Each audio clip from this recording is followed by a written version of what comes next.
Hello again YouTube, Pan here, and I've got something really quite special in the purse for you this time. So without further ado,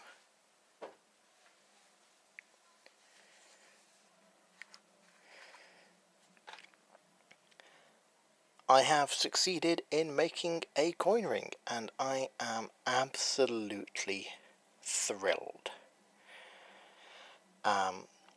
So I'm probably going to cut back and sort of show you the process by which I went about making this, but so still not much luck. So then I thought maybe I'm going for the wrong coin. Maybe these old 2p pieces really are tougher than I'm giving them credit for. Maybe I need to find something softer. So I took an old sterling silver half crown and I annealed that, and then I tried drilling that. And first and foremost, I do want to just say that I was astonished by what happened to the look of this thing once I annealed it. The really kind of quite dark colour on the face, and then the brassy kind of goldy colour around the features. I'll absolutely admit my first thought upon seeing that was, oh, holy crap, is this a fake? Is it actually just brass that's been silver plated or something? But actually, as you can see, if we really focus on the hole that I was able to cut, as soon as I started drilling into it, it's bright shiny silver again. So my best guess is that the discoloration, the kind of yellowy effect we're getting here, is a chemical reaction from whatever material the silver is alloyed with to make it sterling silver.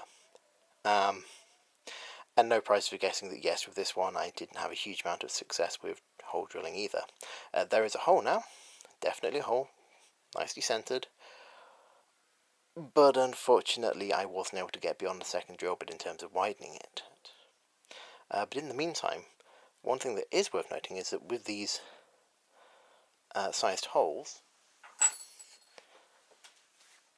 they should hopefully be big enough for me to try widening them using a set of needle files that I've picked up.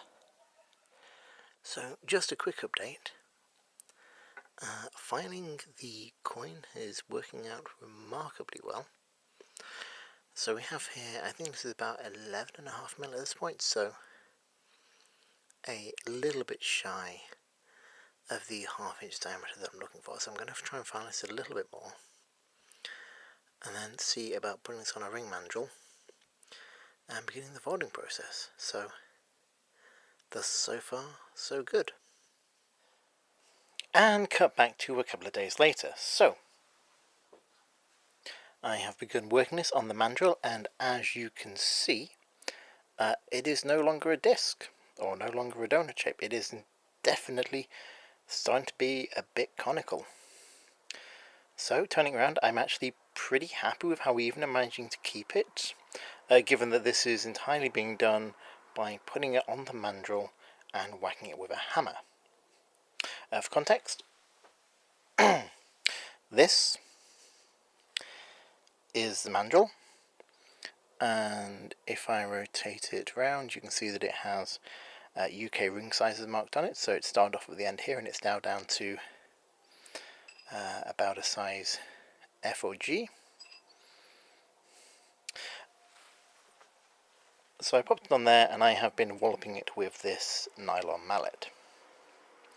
And a couple of things that are worth having a little bit of a quick look at. So first of all, because the nylon is a lot softer than the silver, this means that it's not really damaging the detail on this side that I've been hitting, because this is the side that's been taking the brunt of all the impacts.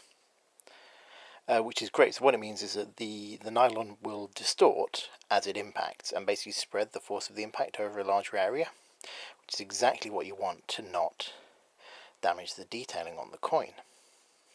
So if we flip over to the other side, again we're managing to keep, kind of all this detail nice and crisp because that's not hitting anything. But the one place that we are getting some wear is on the inside edge of where the coin is on the mandrel. It's a little hard to see, but you can see kind of there's almost like two bits of the inner edge. There's the bit from the filing, and then there's a slightly shiny bit, and that's basically from this being pressed against the mandrel. Now, I'm not overly concerned, it's not particularly impinging on the face yet, But what I may look at doing at a later point is I may look at possibly putting some kind of leather or plastic over the mandrel to try and protect the details of the coin a bit, especially as I carry on and sort of get it more and more cylindrical and getting it closer and closer to the mandrel itself. So, made some good progress.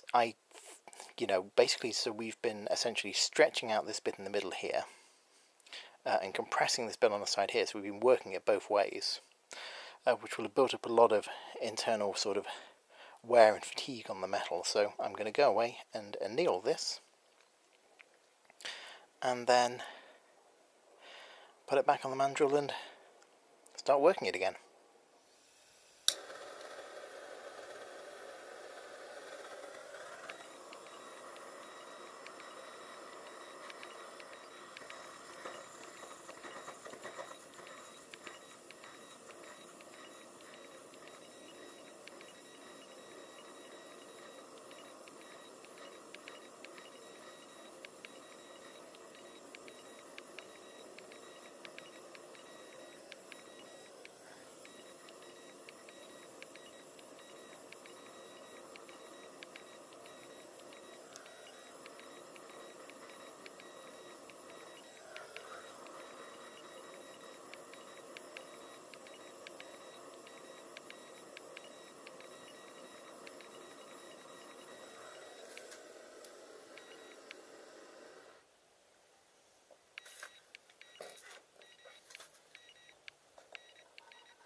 So, quick update, having had a bit more over whack on it, it's definitely starting to look a lot more cylindrical.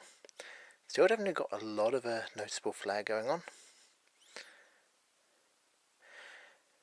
but getting closer. Now, one of the things I am finding is that just tapping it on the mandrel, it has a slight tendency to sort of move this way as I tap it, and then move back the other way when I tap it on the other side. So I'm going to try seeing if I can kind of sandwich it, kind of rolling the mandrel on maybe a piece of wood or something to try and hold it so it's actually got a bit more to whack it against. Other curious things is that we keep getting little kind of strips of silver kind of wearing off on the inside edge. I think this is where the ring kind of reacting against the mandrel is somehow causing it to shear off, which is a bit troubling. Go see what I can do about that. But more worryingly is that if you look at it from this angle, you can see that it's not exactly a perfect circle at the moment. So I'm going to try this trick of kind of bracing it on a harder surface and hopefully get these uneven elements knocked out sooner rather than later, and see if I can get this back more to a bit more of at least a cone and hopefully eventually a cylinder. So we see how I go. It's like my nails, by the way. And here we have the results of some additional hammering. And this is, at this point, I'm going to say, for my first attempt, I am going to call this structurally finished. I'm going to see if I can get hold of some liver of sulphur in order to tone it and then polish it up to really kind of make the most of these markings that we've got around the inside and the outside. But I am incredibly proud of this. Now, there are some limitations and drawbacks. First up is that obviously if you look at it straight on, you'll see that it is not completely cylindrical. It's still got a little bit of a flare, and I did my best to try and sort of bash this out of it, but it's still there, and I'm not sure I'm going to be able to get that just by manually hammering it on the mandrel. What I might attempt with future coin projects is to get myself a doming block, which is one of those big metal blocks with a hemispherical indentation in them, and you can basically sort of push it in and kind of squeeze these bits in. You can squeeze the rim in, and that ends up with sort of the kind of fat tire look. So I can try that in the future. But for this one, I think I'm going to leave it as is, if nothing else, because it kind of makes sense to keep it a little bit rough around the edges when it's a first attempt. That's part of what makes it special. Just looking at it under the macro lens like this, I'm really tickled by how much of the detail. So you can see it has the bottom of the shield there, You can see the bottom bit of the harp from Ireland. You've got the ribbon around the outside, the Onisoid Key Mali Pense, Fid Def, and we still have the lovely detail of the crown on the top, Ind Imp. Come around the side and you've got a little hint of the cornered shield there, and again the ribbon, and back down to the bottom, and again a little maybe catch a line, a little bit of a line in there. And indeed on the inside as well, managed to keep that intact too. So we have Georgius V. de Gra, George V, by grace of God, Brit Om Rex, and not much of the face test, but you know, kind of a little bit, but I'll be honest, that was never going to be the focus of this. So it still flares a little bit, and one other kind of issue or limitation with this one is it has come out quite large. So this is going to work well for me. This kind of sits quite happily on my ring finger, and that's really quite comfy. But in terms of sizes, this has come out as a UK size Y.5, which is not particularly small.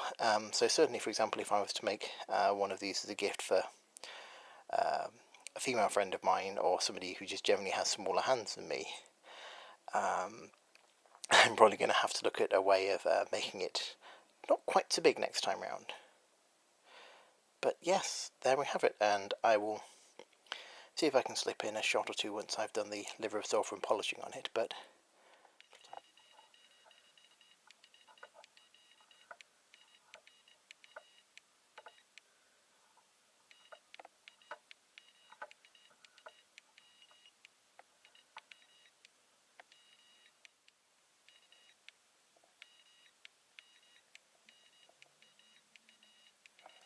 for the time being, I am extremely proud of that.